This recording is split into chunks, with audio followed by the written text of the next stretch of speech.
नमस्कार बच्चों। आज हिंदी विषय की वर्कशीट नंबर 37 आई है, जिसका विषय है मानवीय करुणा की दिव्य चमक, जिसमें फादर काबिल बुल्के के बारे में बताया गया है। आइए जानते हैं लेखक और फादर काबिल बुल्के के बीच में कैसा संबंध था। लेखक यहाँ पर कहता है, फादर को याद करना एक उदास शांत संगीत को सुनने जैसा है। उनको देखना करुणा के निर्मल जल में स्नान करने जैसा था और उनसे बात करना कर्म के संकल्प से बढ़ना था। यहाँ पर लेखक कहना चाहता है कि फादर को याद करना एक उदास शांत संगीत को सुनने जैसा है। उनको देखना करुणा के निर्मल जल में स्नान करने जैसा है और उनसे बात करना कर्म के संकल्प से बढ़ना है। मुझे परिमल के वे दिन याद आते हैं। अब बेटा, परिमल इलाहाबाद के एक हिंदी साहित्यिक समूह है, संस्था है, के बारे में लेखक बताता है। मुझे परिमल के वे दिन याद आते हैं जब हम सब एक पारिवारिक रिश्ते में बंधे जैसे थे, जिसके बड़े फादर बुल्के थे। तो वो लेखक यहाँ कहना चाहता है कि फादर काबिल बुल्के परिमल के अहम और एक बड़े सदस्य थे। हमारे हंसी मजाक में वह निर्लिप्त शामिल रहते। हमारी गोष्ठियों मीन्स यहाँ पर स्वभाव से है, हमारी गोष्ठियों में वह गंभीर बहस करते। हमारी रचनाओं पर बेबाक का मतलब है निडर राय और सुझाव देते। हमारे घरों के किसी भी उत्सव और संस्कार में वह बड़े भाई और पुरोहित जैसे खड़े हो हमें अपने आशीषों से भर देते। यानी लेखक यहाँ पे ये कहना चाहता है, उनके घर में जब भी कोई धार्मिक कार्यक्रम या कुछ अन्य कार्यक्रम होता तो वे एक बड़े भाई और पुरोहित जैसे आशीर्वाद के रूप में हमेशा आशीर्वाद देते। मुझे अपना बच्चा और फादर का उसके मुख में पहली बार अन्न डालना याद आता है और नीली आंखों की चमक में तैरता वात्सल्य भी, जैसे किसी ऊंचाई पर देवदारू की छाया में खड़े हो। अब लेखक यहाँ पर याद करते हुए लिखता है कि मुझे अपना बच्चा और फादर का उनके मुख में पहली बार अन्न डालना याद आता है। यानी जब लेखक के बच्चे को फादर काबिल बुल्के पहली बार अन्न खिलाते हैं तो वो चीज़ें लेखक को याद आती है। और नीली आंखों की चमक में तैरता वात्सल्य का यहाँ पे अर्थ है बच्चों के प्रति प्रेम। यानी जब वो अन्न डाल रहे थे तो उनकी जो नीली आंखें फादर काबिल बुल्के की नीली आंखें थी, उसमें एक वात्सल्य, बच्चों के प्रति प्रेम साफ उभर रहा था, वो याद आता है।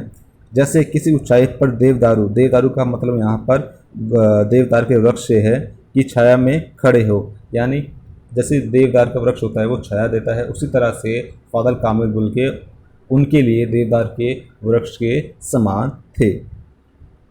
कहाँ से शुरू करें? इलाहाबाद की सड़कों पर फादर की साइकिल चलती दिख रही है, वह हमारे पास आकर रुकती, मुस्कुराते हुए उतरते हैं। देखिए मैंने उसे पढ़ लिया है और मैं कहना चाहता हूँ, उनको क्रोध में कभी नहीं देखा, आवेश में देखा है। अब फादर काबिल बुल्के के बारे में लेखक कह रही है कि फादर काबिल बुल्के को उन्होंने कभी क्रोध में नहीं देखा, हमेशा आवेश में ही देखा है। बच्चों, आवेश और क्रोध दो अलग अलग शब्द है। क्रोध का मतलब गुस्सा और आवेश का मतलब होता है जोश। जब हमें कोई कार्य करने में मज़ा आता है तो हम एकदम आवेश में आते हैं, आज आवेश में आ जाते हैं और उसे करना चाहते हैं। और ममता तथा प्यार में लबालब छलकता महसूस किया है। अक्सर उन्हें देखकर लगता है कि बेल्जियम में इंजीनियरिंग के अंतिम वर्ष में पहुंचकर उनके मन में सन्यासी बनने की इच्छा कैसे जाग गई, जबकि घर भरा पूरा था, 2 भाई 1 बहन, माता पिता सभी थे।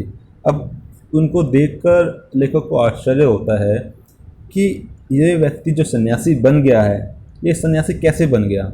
ये इंजीनियरिंग के अंतिम वर्ष में था, इसके मन में अचानक क्या ऐसा भाव आया जिससे ये सन्यासी बन गया। तो लेखक हमेशा इस बारे में सोचकर आश्चर्य में रह जाते हैं।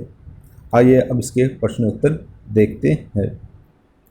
लेखक ने फादर को याद करने, देखने और बात करने को किन किन चीज़ों से जोड़ा है।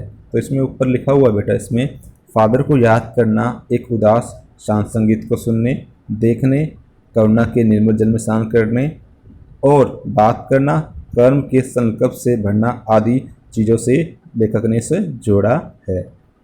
लेखक को अपने घर से जुड़ी फादर कामिल बुल्क की कौन सी बातें याद आती है? तो इसमें ऊपर लिखा हुआ है, मुझे अपना बच्चा और फादर का उसके मुख में पहली बार अन्न डालना याद आता है और नीली आंखों की चमक में तैरता वात्सल्य भी, जैसे किसी ऊंचाई पर देवदारू की छाया में खड़े हो। ये प्रश्न नंबर 2 का उत्तर है। आइए प्रश्न नंबर 3 देखते हैं। इस गद्यांश को पढ़कर फादर के व्यक्तित्व की 4 विशेषताओं को लिखिए। तो उसकी पहली विशेषता ये हो सकती है कि फादर कामिल बुल्क के एक शांत स्वभाव के व्यक्तित्व थे। दूसरी विशेषता ये हो सकती है वे परिमल के अहम और बड़े सदस्य थे। तीसरी विशेषता ये हो सकती है वे हमेशा लोगों को आशीर्वाद देते थे। चौथी विशेषता ये हो सकती है उनकी नीली आंखों में हमेशा वात्सल्य तैरता दिखाई देता था। एक अन्य विशेषता भी आप लिखना चाहो तो लिख सकते हो, वे कभी क्रोध नहीं करते थे। ये प्रश्न नंबर 3 का उत्तर है। आइए प्रश्न नंबर 4 देखते हैं। गतिविधि एक्टिविटी बेस्ड प्रश्न है बेटा ये। आप भी अपने जीवन से जुड़ी किसी ऐसी घटना या किसी ऐसे व्यक्ति का वर्णन कीजिए जो आपको अभी तक याद है। तो बच्चे इसका आंसर आप स्वयं लिखोगे। कोई भी घटना हो सकती है ऐसे आपके जीवन की, चाहे आपकी दादी को लेकर हो, चाहे नानी को लेकर हो, चाहे किसी अन्य व्यक्ति को लेकर हो जो आपको अभी तक याद है, उस घटना का जिक्र आप यहाँ पर करोगे। तो आशा करता हूँ आपको ये वर्कशीट समझ में आ गई होगी।